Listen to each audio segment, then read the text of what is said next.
محمد كما تحب ترضى كما تحب وترضى. اللہ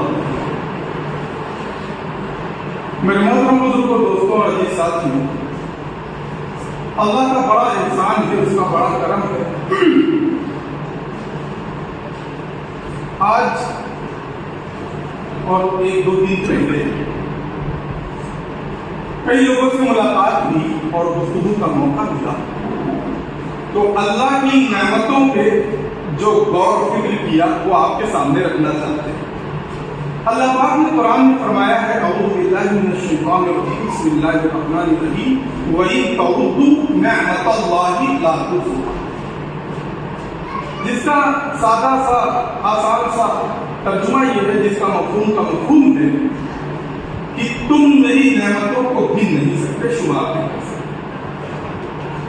اچھا، اس کو اگر کسی سے سوال کیا جائے کیوں نہیں گن سکتے، تو آسان لفظوں میں یہ بھی بات ہے کہ نعمتیں ہی اتنی ہیں کہ تم اس کو شمار نہیں کر سکتے.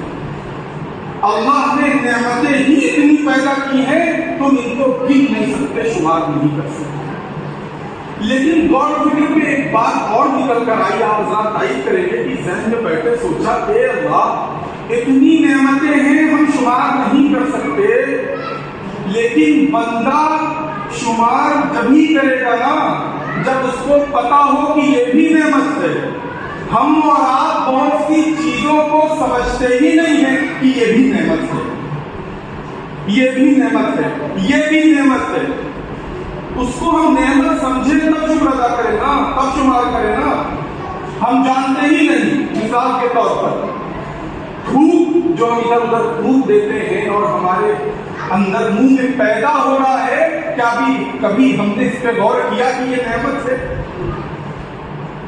کئی لیٹر نکل رہا ہے.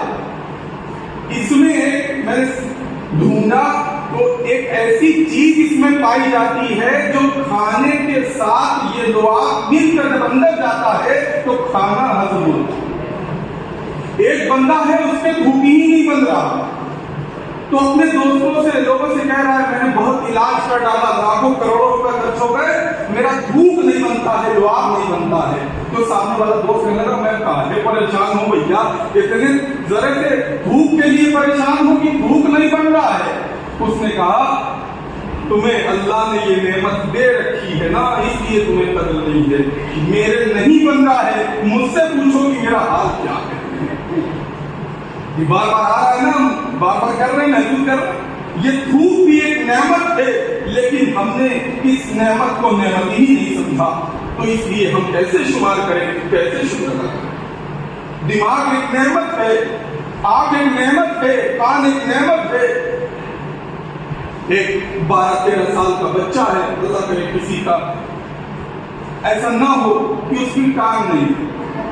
اب آپ نے 12-13 سال بچے کو دکھایا اور مصنوعی ٹانگ لگوائی، چھوٹے چھوٹے پنجے، چھوٹی چھوٹی انگلیاں.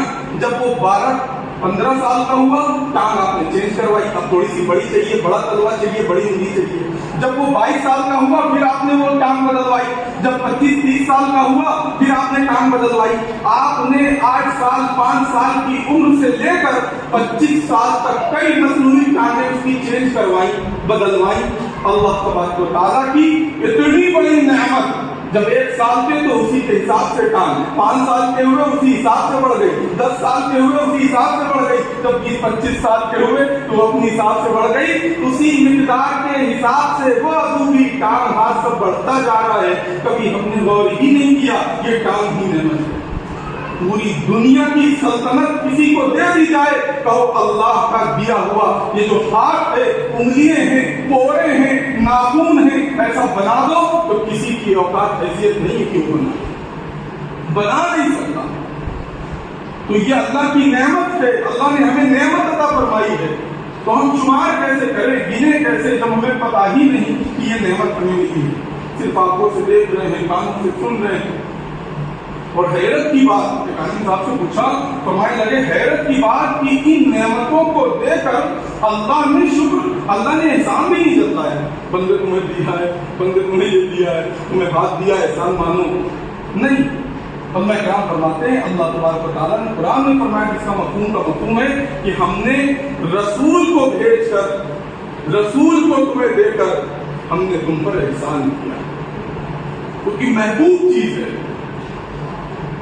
تو اس ساری نعمتوں کو ہم نے غور ہی نہیں کیا۔ اللہ کی نعمت ہے، بہت عظیم نعمت، بہت بڑی نعمت، نماز کی نعمت عطا فرمائی۔ لوگ چھوڑ نماز نہیں پڑھنے آ رہے۔ کسی کنجوس آدمی کے پاس، جو آپ کے علاقے کا سب سے کنجوس آدمی ہو، اس کے پاس جائیے اور 5 مرتبہ جائیے، ایک بار کٹکائیے، 2 بار نہیں، 3 بار 4 بار، 5ویں 4تھی بار میں تو انشاءاللہ کچھ نہ کچھ دے ہی دے گا، چاہے جتنا کنجوس ہو۔ میں بار بار چلے آ رہے 5 وقت صاحب آ کر اللہ کے سامنے سجدہ ہوں، بار بار کہیں، اللہ سے مانگیں کہ اللہ تبارک و تعالیٰ اتنا غنی اور سخی ہے کہ ہمیں نہیں عطا فرمائے۔ ایک مثال سے اور بات سمجھیے، چھوٹی چھوٹی مثالیں بات سمجھ میں آتی۔ مدینہ شریف کوئی گیا، زیارت کی، حج کیا، جب واپس آیا وہاں سے آپ کے لیے تحفہ لے کر آیا، آپ کو تحفہ دیا گیا، آپ نے اس تحفے کو ضائع کر دیا، اس تحفے کی قدر نہیں کی، اس تحفے کی آپ نے ناقدری کی۔ آپ بتائیے، وہ جو مہمان اتنی دور سے آپ کو اچھا اور بڑا سمجھ کر تحفہ لا کے دے رہا ہے، کیا وہ ناراض ہوگا کہ خوش ہوگا؟ بھائی ناراض ہوگا۔ بھائی مدینے سے آئے اتنی بہترین تحفہ لے کے آئے ہیں اور یہ صاحب میرے تحفے کی قدر نہیں کر رہے، اس کو ضائع کر رہے ہیں۔ اللہ اکبر، اتنا بڑا تحفہ دینے والے رب العالمین ہیں، لانے والے رحمت للعالمین ہیں، لیکن ہم اس نماز کے تحفے کی قدر نہیں۔ چھوڑ رہے اللہ کے نبی صلی اللہ علیہ وسلم کو امت کی فکر قرآن کیا ہوگا؟ اللہ تبارک تعالیٰ ٹینشن نہ لو، اپنے بات میں کریں، ٹینشن نہ لو، پریشان نہ ہو، ایک ایسا تحفہ دوں گا کہ اگر اس پر بندہ عمل کر لے تو یہ ایک ایسی عبادت ہے جو انسان کو بے حیائی اور برے کاموں سے روکتی ہے۔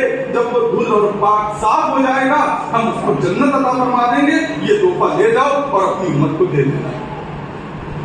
اس کی بھی مثال سمجھیے، گھر سے کوئی نکل رہا ہے، راستے میں نہر پڑ رہی ہے، اس نہر میں بار بار جلدی کا مفہوم کہ بار بار نکل کے جا رہا ہے، پار کر رہا ہے، تو جس طرح اس نہر میں 5 مرتبہ ڈوبنے سے، نہانے سے اس کے جسم پر میل نہیں رہتا، ایسے ہی 5 وقت کی نماز ادا کر لینے سے، استغفار اور اللہ سے معافی مانگ لینے سے اس کے اندرونی میں میل نہیں رہتا، اس کے اندر میل نہیں رہتا، یہ پاک اور صاف ہو جاتا ہے۔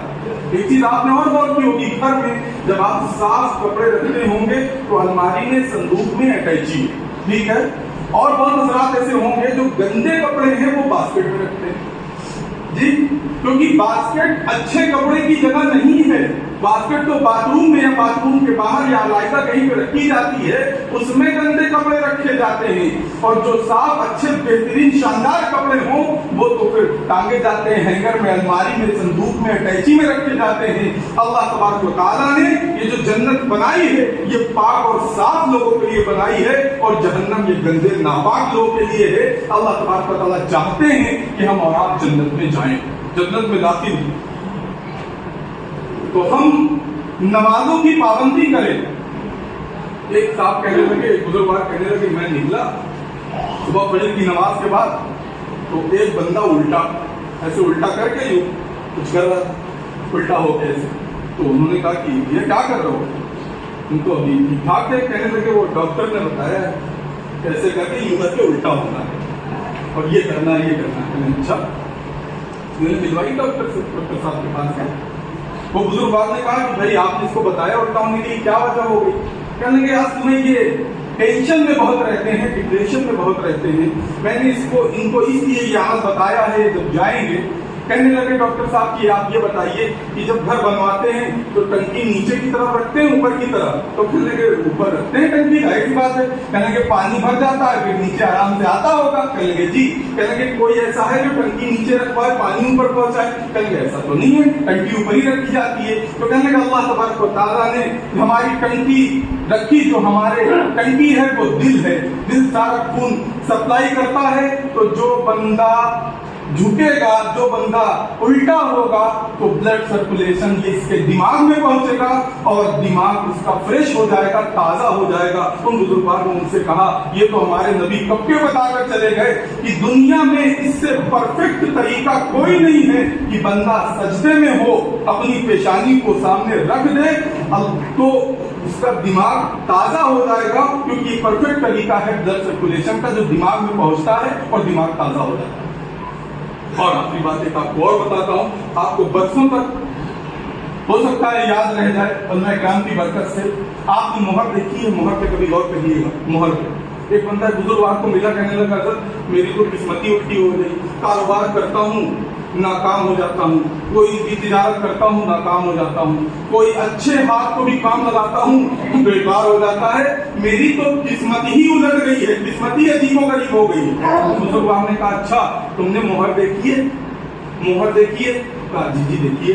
کہا مہر کو جہاں بھی رکھی ہوتی ہے دیکھنا، جب اس میں نمبر دیکھو گے، اس میں مہر دیکھو گے تو مہر الٹی ہوگی، لیکن وہ جب اسٹامپ پیپر پہ کسی کاغذ پہ لگتی ہے تو مہر سیدھی ہو جاتی ہے، اس کے نمبر، اس کا نام سیدھا ہو جاتا ہے۔ تم اپنی پیشانی کو اللہ کے سامنے الٹ دو، تمہاری الٹی قسمت سیدھی ہو جائے گی، بدل جائے گی۔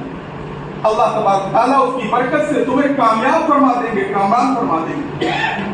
میرے دوستوں، شعبان کا مہینہ چل رہا ہے، رمضان کا آنے والا ہے، ہم ابھی سے تیاری کریں، نماز کی پابندی کریں، آنے والے رمضان کا استقبال کریں۔ پتہ نہیں کتنے لوگوں کو نصیب ہوگا بھی کہ نہیں ہوگا۔